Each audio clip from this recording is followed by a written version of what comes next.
Olá pessoal, sejam bem-vindos. Hoje a aula é sobre as independências na América Espanhola.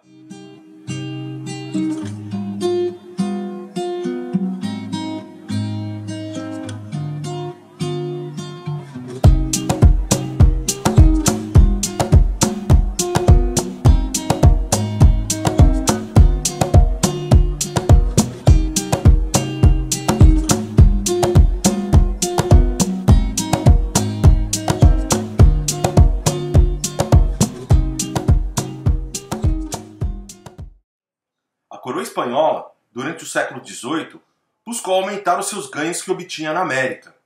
Para tanto, enviou mais tropas para as possessões de ultramar, ampliou suas estratégias de vigilância, reprimiu com mais vigor o contrabando e aumentou os impostos sobre o comércio. A proibição de instalação de manufaturas foi mantida para forçar os colonos a adquirirem os produtos diretamente da metrópole. No geral, o esforço espanhol foi bem sucedido e provocou o crescimento no volume de recursos enviados à Espanha. A pressão metropolitana, no entanto, intensificou as tensões sociais e políticas dentro das colônias. A aceleração da exploração de minérios agravou a já penosa condição de vida dos indígenas, gerando revoltas mais frequentes.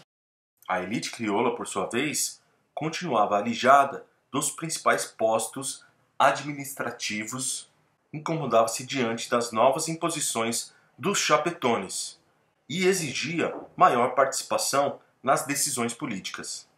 Os crioulos enriqueciam com a expansão da agricultura e a pecuária, mas percebiam as limitações que o monopólio metropolitano impunha a seus lucros. As ideias liberais e iluministas circulavam pela América e alimentavam a indisposição perante a hegemonia estrangeira. No final do século XVIII, os exemplos da independência dos Estados Unidos e da Revolução Francesa reforçavam a convicção de que os tempos do mercantilismo e da colonização aproximavam-se do fim. Os ecos dos conflitos europeus e do avanço das tropas de Napoleão sobre a Espanha em 1808 chegaram rapidamente ao Novo Mundo e alteraram o precário equilíbrio político das colônias. Surgiram juntas rebeldes em algumas partes, com o objetivo de impedir a interferência francesa na região.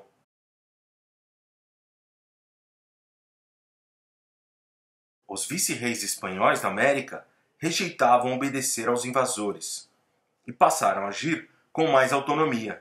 Os cabildos, compostos pelas famílias crioulas mais ricas e poderosas de cada localidade, assumiram mais funções e liberdade de ação.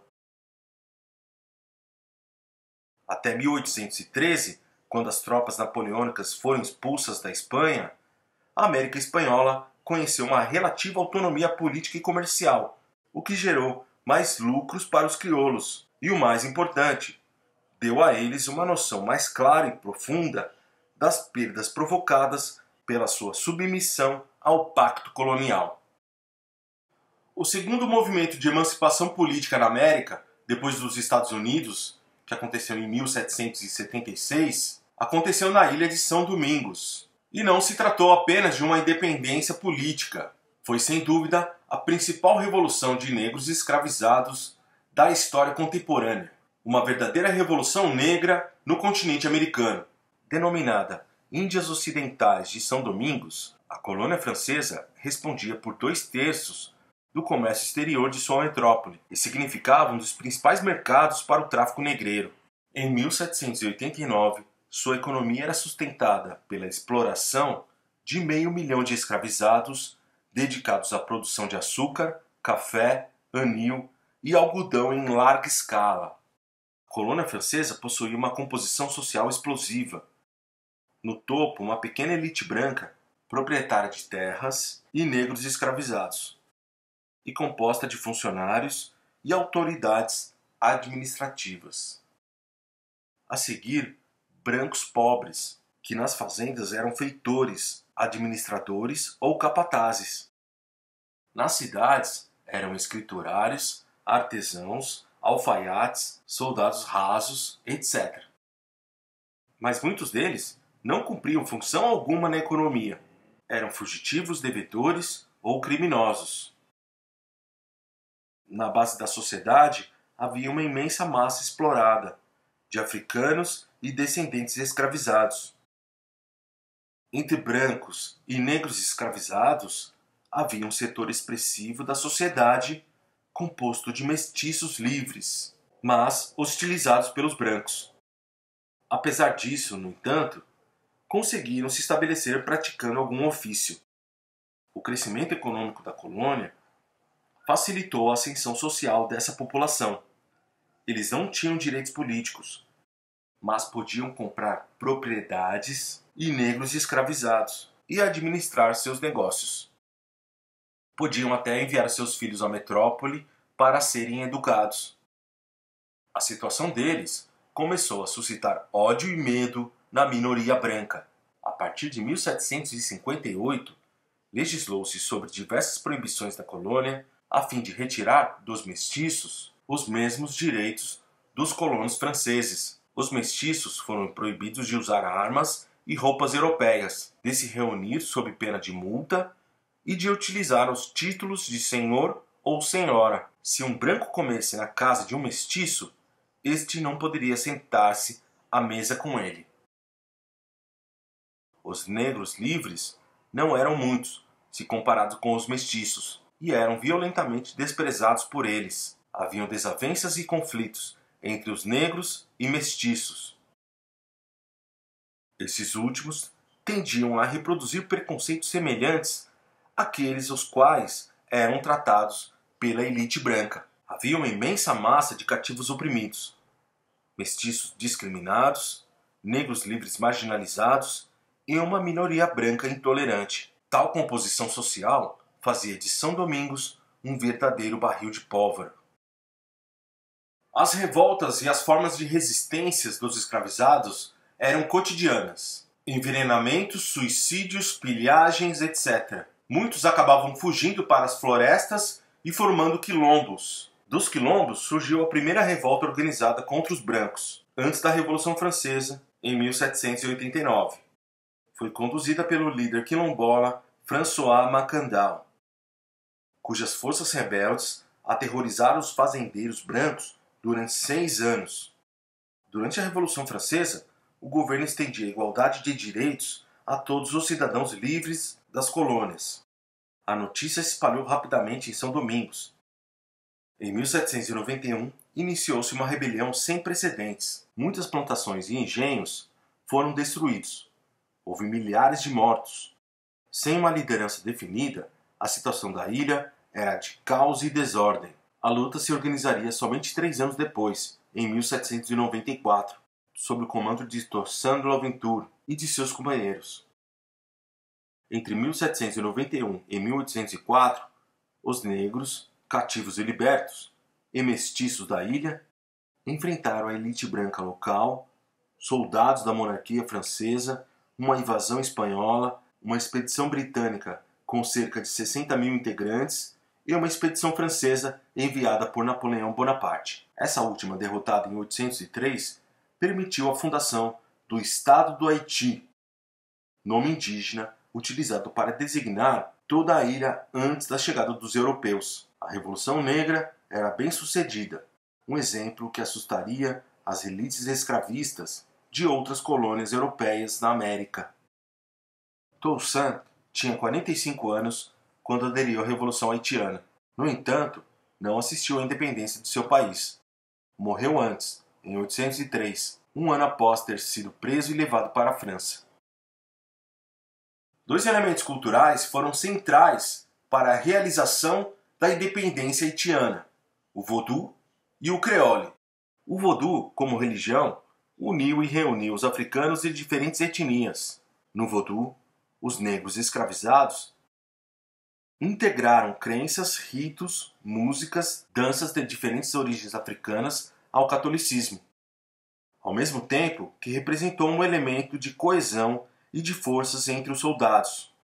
O mesmo aconteceu com o creole, língua falada pelos negros escravizados a partir do francês e dialetos africanos acrescidos de vocábulos do português, inglês e espanhol.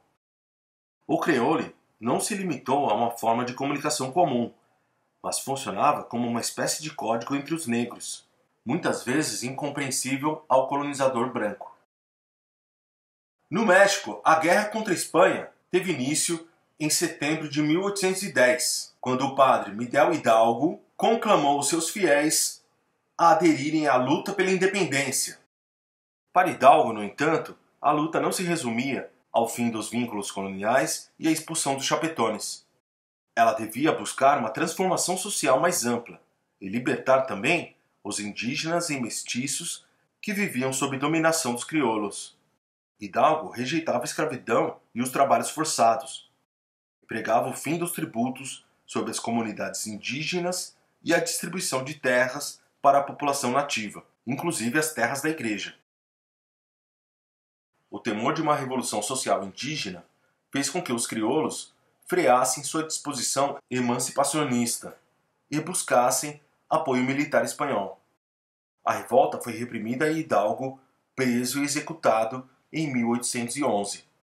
Outros grupos mobilizaram-se para lutar pelos mesmos ideais.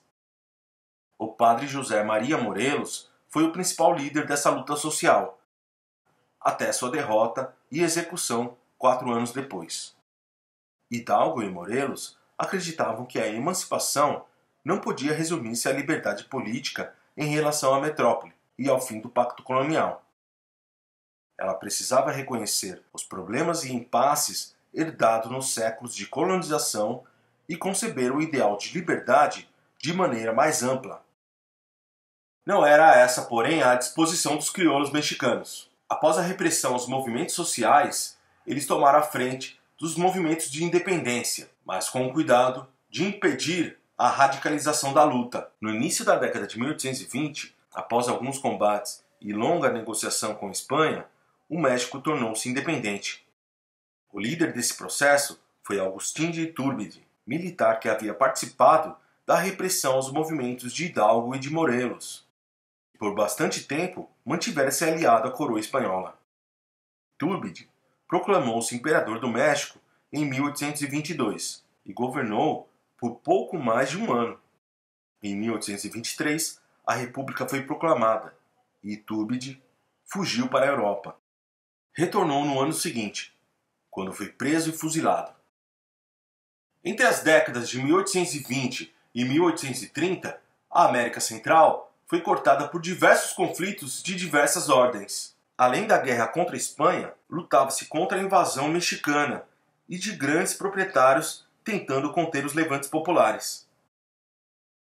Após a expulsão dos espanhóis e dos mexicanos, a tentativa de impedir a divisão política da região resultou na criação das Províncias Unidas, que duraram até o final dos anos de 1830.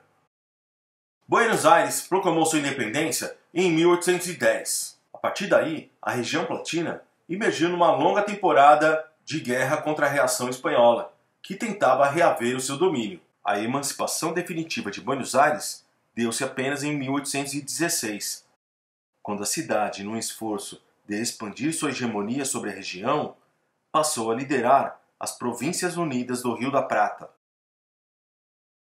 As forças emancipacionistas, lideradas por José de San Martín, após o sucesso no Prata, avançaram em direção ao Chile, que contribuíram para a independência da região em 1818. Em meio aos conflitos, o Paraguai separou-se da Espanha e conseguiu escapar da tutela de Buenos Aires. A banda oriental, atual Uruguai, era alvo de diversos interesses, espanhóis, luso-brasileiros e de Buenos Aires. Em 1821, a região foi anexada ao Brasil, como província cisplatina. Um dos grupos que lá se enfrentavam era liderado por José Artigas, que defendia a distribuição de terras para indígenas e pobres. Perseguido por tropas brasileiras e espanholas, Artigas foi derrotado e forçado a se exilar no Paraguai. Os exércitos de Simão Bolívar atuaram principalmente no antigo vice-reino de Granada, onde as lutas arrastaram-se até 1809, até a proclamação da independência em 1819, quando surgiu a Grande Colômbia, Violentas disputas personalistas entre as lideranças políticas e militares provocaram, ainda na década de 1820, a divisão da Grande Colômbia em 3 partes: Venezuela, Colômbia e Equador. O Alto Peru e Peru foram os últimos focos de resistência da colonização espanhola na América do Sul. O avanço das tropas de Simón Bolívar para o sul consolidou em 1825 a independência do Alto Peru. Nascia a Bolívia. A emancipação do Peru só aconteceu em 1826 e contou com a atuação decisiva do exército liderado por San Martín. Bom, é isso aí, pessoal. Até a próxima. Tchau, tchau.